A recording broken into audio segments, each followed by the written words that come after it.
ToyTractorTimes.com is here at the 2015 National Farm Toy Show in Dyersville, Iowa. One of our favorite stops each year is to visit with Steve Schultz. To say Steve is an Allis-Chalmers fan is an understatement. He is a big orange all the way, and he always has some great scratch-built pieces that are functional and working. And what do you have for us this year, Steve? Well, my newest piece this year is a 390 mower conditioner. I had a fellow request to build it, and I decided to build one for myself first to see how difficult it was going to be, and it was definitely a challenge. And I put as much detail as possibly could in this. To start, it has the floating head that Alice had designed, spring-loaded. Normal features on a mower conditioner would be the deflectors that can be adjusted in and out. So you'd have it kind of in tight if you're running a forage harvester like the 720. Right. And then if you wanted to bail, you would have it out and then you'd rake it later. Sure. Can you show us how those slide again? Sure. It's a little difficult because it's got to go two different directions to slide. And then this is threaded so I could actually tighten this down so it can't move, just like the real one would have been. Very neat. Other features, this is, tension has gone a little bit, but this is actually tension here. Normally they would have a spring that would go from here to up to here to pull this in place, but I couldn't do that, so I have a tension rod underneath there. Other features, which you probably won't find in any other toys other than mine, I actually make my own V-belts for this. Now, unlike most O-rings or other things you see, I actually put string inside the V-belt so they will never stretch any more than what they already are. If they crack, they won't break because they have string in there just like a regular V-belt would. And I made a mold so they're actually V'd like a belt would be too, to set in place. That is some great detail and functional. And functional. To simulate the chain here, I take the grass strips and I shear it so I have what looks like a chain. I put on that. Other features on here, I'll just flip this over. I modeled both the rubber and the steel rollers that the Allis-Chalmers had in their mower conditioner. Another feature I put in here, the top roller will move up to a 1/4 inch and then go back in place. I have also have a torsion bar in that to make that work.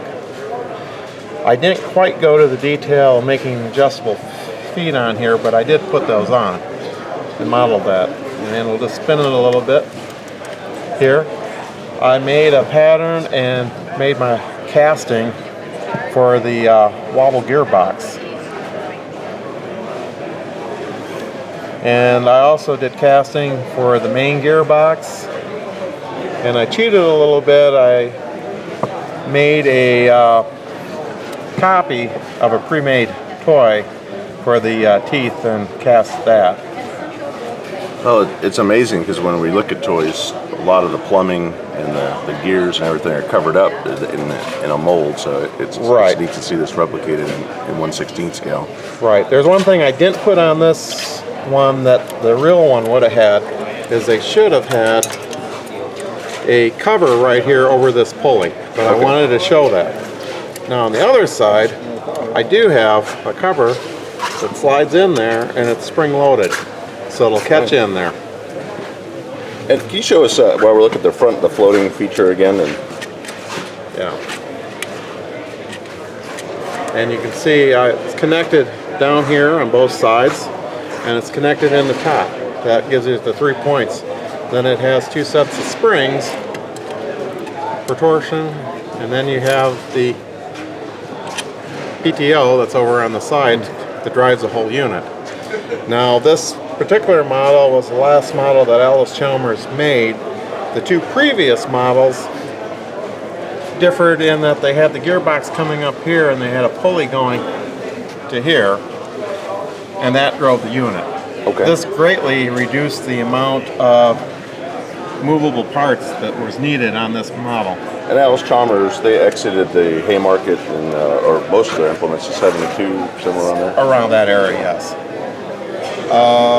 Other features on this is a detailed hay pickup.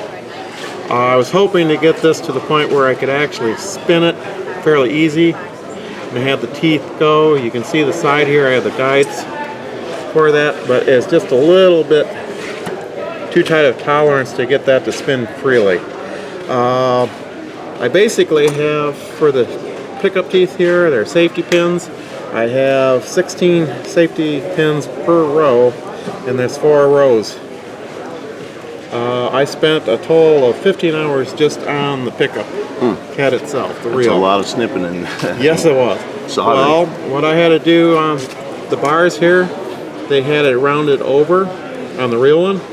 So I took one flat piece here, and then I took 2 pieces of 16th rod and soldered it on to make it look like the real bars that the Allis had. Other features, I have a cylinder that slides in and out along with this. 3-point PTO that can be extended or retracted. I can spin it, but it won't do anything. I have a jack. I'll just take this off. It can be pinned down there, but if I crank it, it actually goes up and down. There we go. Doesn't have a lot of play, but it has some. And then I can pin it either in the up position or put it down on the side. That's most of the features on the mower conditioner. That's great. And then we have kind of the full Ford set now. Right. We'll start with the chopper box wagon. I was inspired to make this. I went to an auction a few years back, and at this auction they had a pristine Allis box that actually didn't even have the paint gone on the center flight. And I was so impressed by that, it's like I got to make a toy of that, so I did. Mind you, that one had a roof. This one I decided not to. I put on details such as having it open doors here so you can see the gears. Again, the PTO shaft slides in and out, and it's catching on me, but put it back in here. I have the fold down so you can get closer to the blower. I made a jig so I could stamp out my beaters. They're made sort of like the real ones where they were stamped and pressed out. Again, I used the brass sheet to make the chain in the floor, and I soldered angled across there to get it to look realistic. And then were they wooden boxes on the sides? Yes, there were wooden boxes on the side and the bottom, and they had a metal frame along the side to hold it all together. And I even modeled underneath. You see the chain coming right back through? Yep. The chain in the back. And you could outload it out the back and the front? On certain models. Okay. This one I didn't design that way, but certain ones you could. Also, they had an option where you could get an extension kit and have a third beater. I just thought the 2-beater looked a lot more impressive. You see, so, and then I made the running gear for it too. That's a 701 running 701 running gear.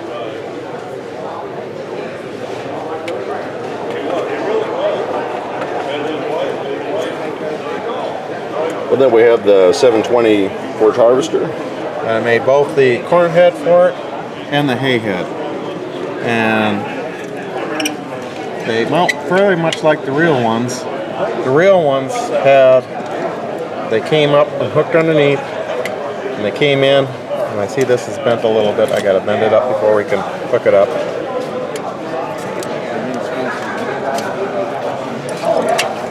And then they drop pins in here, and then it hook up the drive line on this normal. And I'll just pull this back off again. And what they would do is the head would be down, and they had the hydraulics come down and force it in place.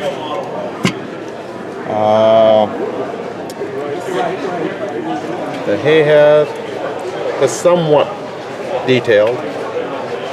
I have a 4-bar pickup in here that unfortunately you can't really see. Some of my balers are open up in the back and you can see that better. And I have a place for the chain to be hooked on, which I don't currently have here. Other features on this, and I probably can't get it to do it now because I think it's spun, but I have a screw back here, and it used to be that when I turned this, it would turn the deflector right or left by cranking it. Other features I have on this, I have a built-in knife sharpener that slides back and forth, and you can also close this and you can adjust the height of it up and down on the blades. The feed rolls in here are spring-loaded, both the front and the back. They float up and down, and I have all 4 feed rollers in there. And I'll just turn it to the back here and have access to the cutter bar unit. And it's like the original cutter bar, which was, or cutter head, which was 32-inch wide. It's to scale, and it has a thick knife unit. And I'll flip up this, and you can see the belts and the chain like was on the real one. You have the shear mechanism that was on the real one. We had shear bolts in there. And this also can be adjusted in and out, just like the motor conditioner could be adjusted for transport or going in. Again, it has the sliding PTO and a jack that's more designed for looks than it is for functionality. And then I made a 2-row corn head also for it. That fits on it. I have the chain pickup I modeled on it. Just kind of spin it around so you get an idea. Not much I can say. Well, it's a tough-looking corn head. And finally, I have the old style forage blower, even though I don't have the wagon so it flips up in the back to unload. And I have made a short hopper blower, but this is probably one of their more famous blowers. A lot of farmers have these in the past. And it has features such as it'll flip up. This particular model, I can't get in here, but I can spin the blower housing on those. This is designed to model the PTO, and because of that, I can't reach in here to spin it. But normally on the other ones I can. Can you tilt it up a little bit? Sure. Well, I was also wanted to show the blower inside. Oh, okay. Can you see it that way? You can just see the fan in there where it would. Okay. And that has 6 blades in the fan housing on that. And then I can pin this down so the long hopper stays in place. And I almost had the option on this, you could bolt on the PTO unit, so it'd be off to the side, or you could have this removed and put a different pulley up here and do the belt drive. Okay. They also had an option on this where they would put on the motor off to the side. If you look here, this side's a little farther away than this side. That was to give room for the motor. Well, that's an impressive forge lineup, and it definitely would have looked great out in the field to see it all in action. It's great that it could be captured and put on the shelf for history today. And I try to show it in the field too sometimes, as you'll see in this article. Yeah, we're excited to see that in the Toy Tractor Times. Well, Steve, thank you very much, and You're quite welcome. look to see what the next part of Allis-Chalmers history you'll recreate. Thank you. What I might send you to.